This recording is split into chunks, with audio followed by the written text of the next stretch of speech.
First of all, thank you for doing this. Thank you. I have to ask you, what was it like when you heard the news this morning? Shock, relief, and a lot of tears, but happy tears for once.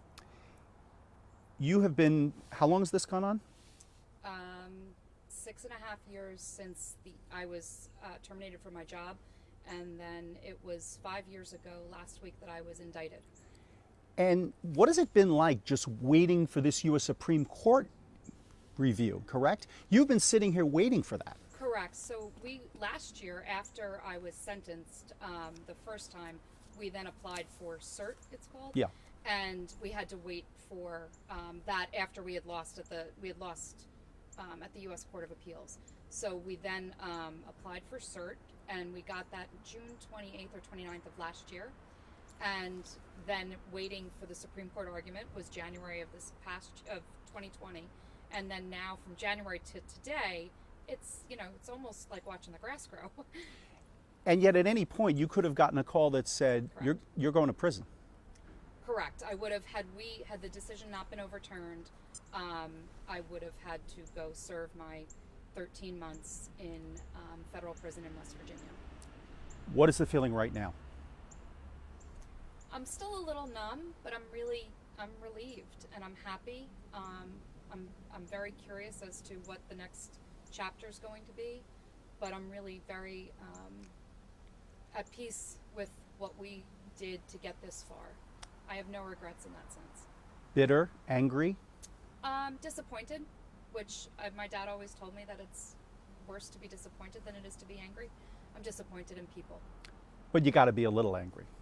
Oh, I'm a lot angry. And who are you angry at?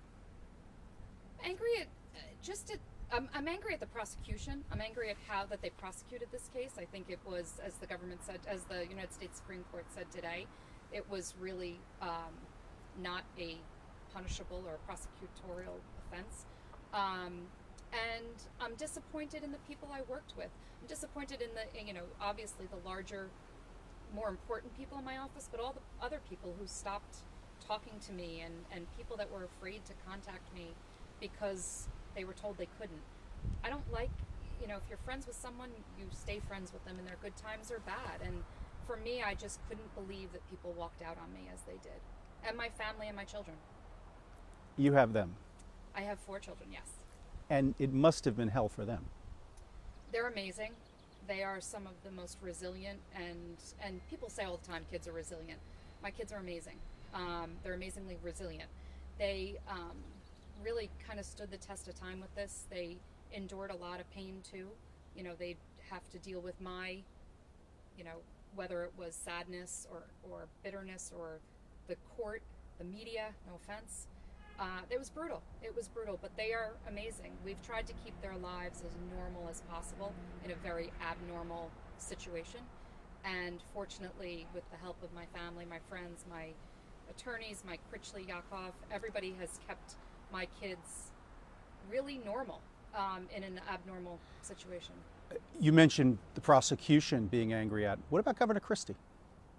I'm really disappointed in him. Just disappointed. Listen, there are things that he could have done better when this all happened.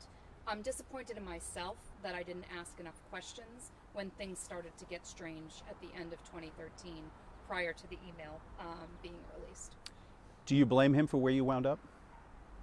I blame several people that I used to work with where I wound up, yes. Including the governor?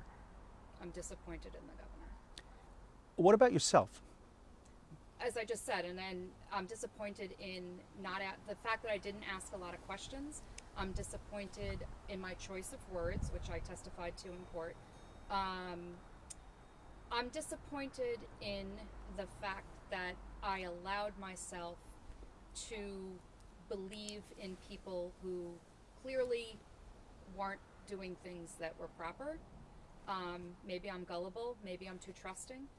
But I hope that in fighting this as long as I did, that it shows, most importantly to my children, that, nothing good is easy, and it's always better to do the right thing. Do you feel exonerated? I do, yes, but I'm never going to get those 7 years back. I'm never going to get, what something like this does to you. And because it was such a public event, I really feel like I could handle anything in life. But this was on the front page of the papers, and I think that for me was the hardest, and for my children. So exonerated, yes, absolutely. We went to the United States Supreme Court. We, as in my legal team and myself, went to the United States Supreme Court and won, and we won unanimously, which is amazing. So I'm appreciative to the justices, but I mourn the loss of those 7 years. Those are years I'm never going to get back. But the justices did say, as you know, that there was corruption and abuse of power. You talked about writing that email. Well, Justice Kagan wrote that you merrily kept the lanes realignment another 3 days, merrily kept. That's pretty tough stuff. It is tough stuff. My understanding is that the justices, the United States Supreme Court, has to go on the basis of what the indictment and the charges from the prosecution read. So they didn't, while they, I'm sure, go over the transcripts from the court, they work off of what the prosecution charged us with. So yes, those are strong words, but there was still a unanimous decision without any dissents. And the decision also talks about the ambulance that was interrupted. It also talks about perhaps there was a search for a missing child that was interrupted. When you read that, do you sit back and regret what you did? Well, I regret the choice of words that were misconstrued by the prosecution, yes. But I didn't do this. This was an act of the Port Authority and others, and a traffic study that I was told was legitimate. And now when you see that, would you do anything differently? Well, I'd probably pick up the phone. I'd probably ask more questions. And I think the biggest lesson is to ask more questions. You can't take anything at face value. And unfortunately, I did. Do you have a feeling of where do I go from here? Every day. I mean, I would ask myself that while I was waiting to know whether or not I was going to prison. So today, that question is big and kind of in my mind. But I have a lot more options now in terms of being able to do little things like vote again.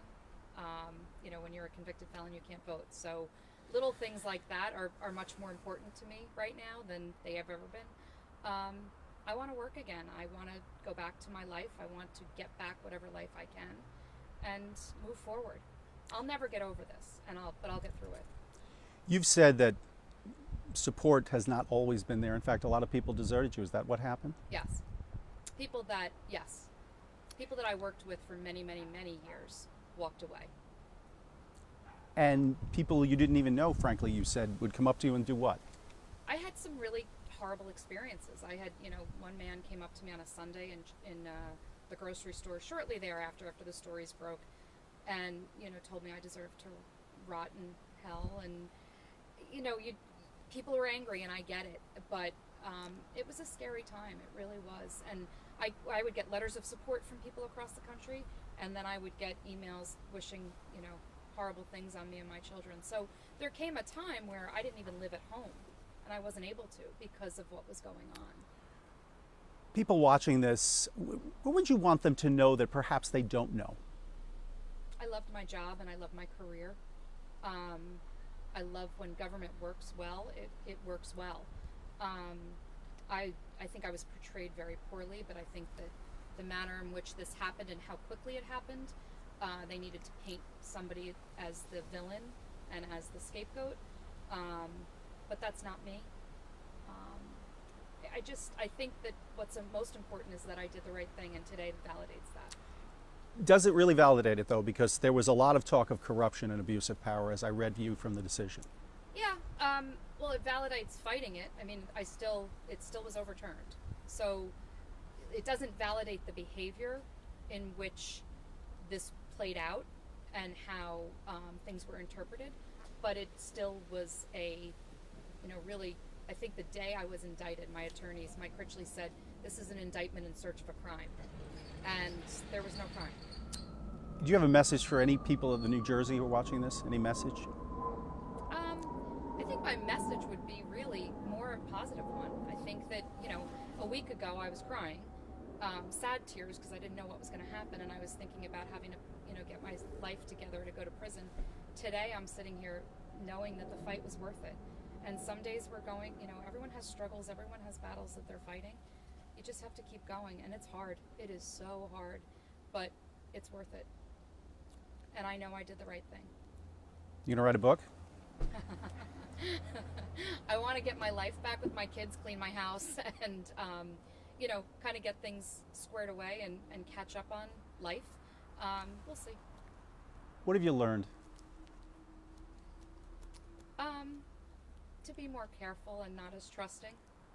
Not as trusting. Not as trusting. No. Is that the biggest failing? That was my biggest failure. Yes. However, but that's a hard way to live your life, though, to not trust people.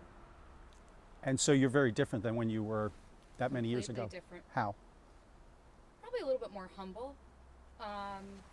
Pretty, I'm obviously, I'm home with my kids now, so I'm very different. Pre-quarantine. I think I have a more difficult time trusting now than I did years ago. I think that I'm probably a little bit more cautious, a little bit more careful, and really just, I think that work is important, but I think we have to not lose sight of, why we're in our jobs and what our goal should be.